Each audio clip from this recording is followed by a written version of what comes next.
Welcome to another episode of Your Partnerships Meets with me, your host Shane Solomon. I'm super excited to have on the sofa joining me today, Kate Gliddon. Welcome to the studios. Now, I want to get straight into the content because people's time's precious. You are a force. I met you at a recent awards night with Vic Williams, who is the most incredible man, as we both know. But you really are on a mission, and I'm so impressed by meeting you. And this is the only second time we met in person. What kind of motivates you, Kate? What's the Proving secret people sauce? wrong. Okay. Proving people wrong. You put your mind to something and you can do it. Yeah. People say, oh, you can't do that, you're a female, or you can't do that, you're too young, or you can't do that, you're a single mum. Watch me. Yeah. And people are watching you, of Yeah. course. I mean, you've built up a great following, great respect within the industry. Now, you work, of course, within the construction industry. I do. And, there's probably the odd one or two people still thinking, ladies in the construction industry. Not me, of course. I'm fully right behind it. So what kind of got you, because you weren't in that industry forever, so you've come from another industry, right? No, I've started in this industry when I was 17. Right, okay. I was working admin.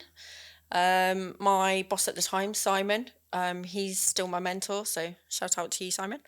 So he was like, "You're bored, aren't you?" I was like, "Yeah, I need to get stuck in. I need to get my hands dirty." So just progress there, shadowing people. QS was the one for me, quantity surveying. So yeah, and I was a quantity surveyor for pretty much most of my time working in the industry, obviously working my way up. And then it all changed when I had a little boy. So 4 years ago, I had Nathan. Best thing ever, obviously. Yeah. And I struggled getting back in the industry. People thought I wasn't capable, childcare problems, etc., which was not the case. And I just thought, screw this. Let's just set up on my own. And here I am. And I mean, it's a big step to take from employment to becoming self-employed and the creator of your own destiny. Yes. So, Scary. yeah, and there's so many things we learn, becoming entrepreneurs and employing people. So did you have a mentor early on? I mean, you had the experience from the industry, but where did you get Yeah. the experience for business? Who was your go-to? How did you get through it? Myself and Simon. Okay. So Simon had obviously his own company. He moved away to Spain. He retired, and I said, Simon, this is the problem I've got. Help. And he helped me, with the basics. He said, "Do you know what? You're going to make mistakes," which is obviously inevitable. So I was like, okay. But you grow and you learn from it and you develop. And I think without those mistakes, I wouldn't be where I am now. Quite. And you just got to push through, like I said, if you believe in something and you want something, you go for it. So most of it is self-taught, I've done a few MVQs, and just watching other people, I know nothing about electrical works. I will stand at the bottom of stairs and shadow someone to learn the basics, and I think that then helps me in business. I can price a bit better. I understand what needs to happen, time frames, and it's just better for everyone, really. So yeah, self-taught lessons, etc. Now, I want to talk about the female-led aspect of your company, again, which I think is great. How is that received amongst the population, shall we just say? It's mixed, very, Okay. very mixed. So I've still got some people who are like, women can't do that, and you're too young, etc., etc. But we do have care homes. We've got refugee camps that want us to do work. So yeah, single mums, old people, and that side is great. We've had a couple of challenges, obviously.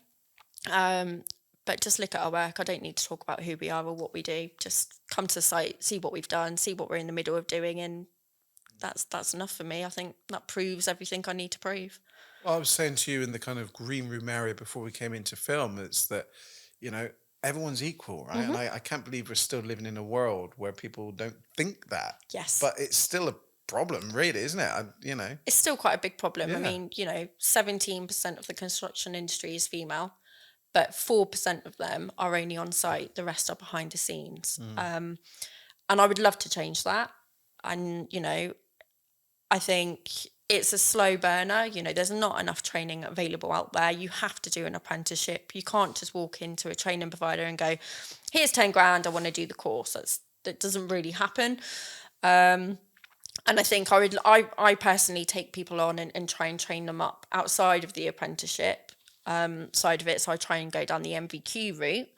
And I think, more people need to give women a chance. It doesn't matter if they're a single mum. It doesn't matter or kids in general. It doesn't matter, if they're looking after their parents. We can still do the job.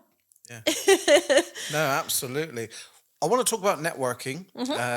For you and how important it is in your kind of strategy for business. Okay. Because we did meet through the awards night, like I mentioned, with Vic Williams, and he's run some amazing LinkedIn local events I went to.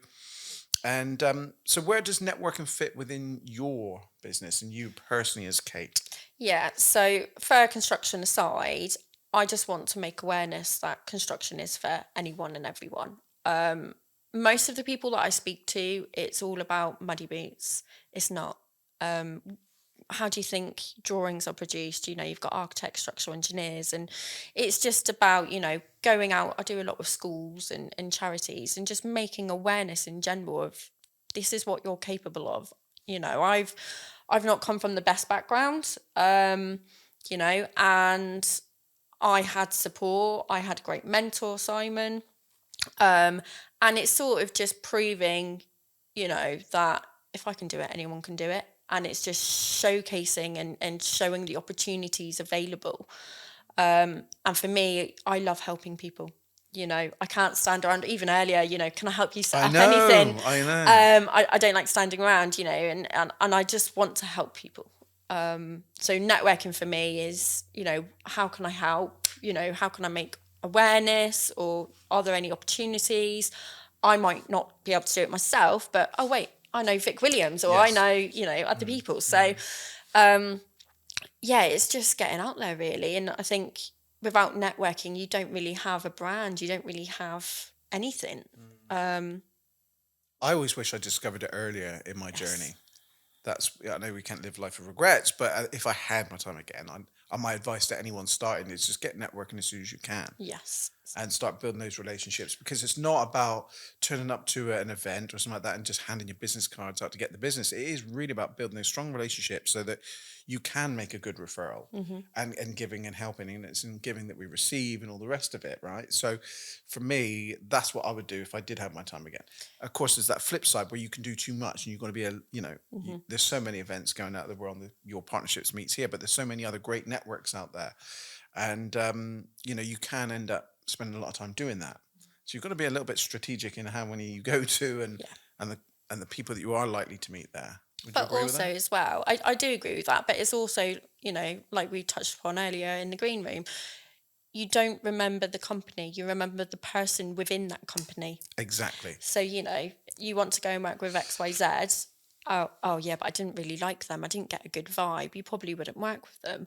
But on the flip side, obviously the positive side, you meet some great people. In fact, most of them are brilliant. And you're like, yeah, do you know what? I really want to work with them. And it might not be now, but it might be 3 months down the line, a year down the line, 10 years down the line. That's right. You always remember that person. And networking, and that's the bit I like about networking is, you meet some great characters, and you build some great friendships and working relationships. And a bit like you, I only started networking probably 2 years ago, just after the COVID. So, and I do sort of wish I did it a little bit sooner. But you say that on that night, my goodness me, you was like a celebrity there. Everyone knew you, everyone was coming up to you, and I was like, wow, who's this superwoman here, go-getter? Because I just love people that take life, by its whatever and go, right, let's go, and anything can be. Just grab it by the balls and go for it. Yeah. It's like, we can't do anything about the way we was brought up, we have no control over that, but we have absolutely every control over what we do from this day moving forward.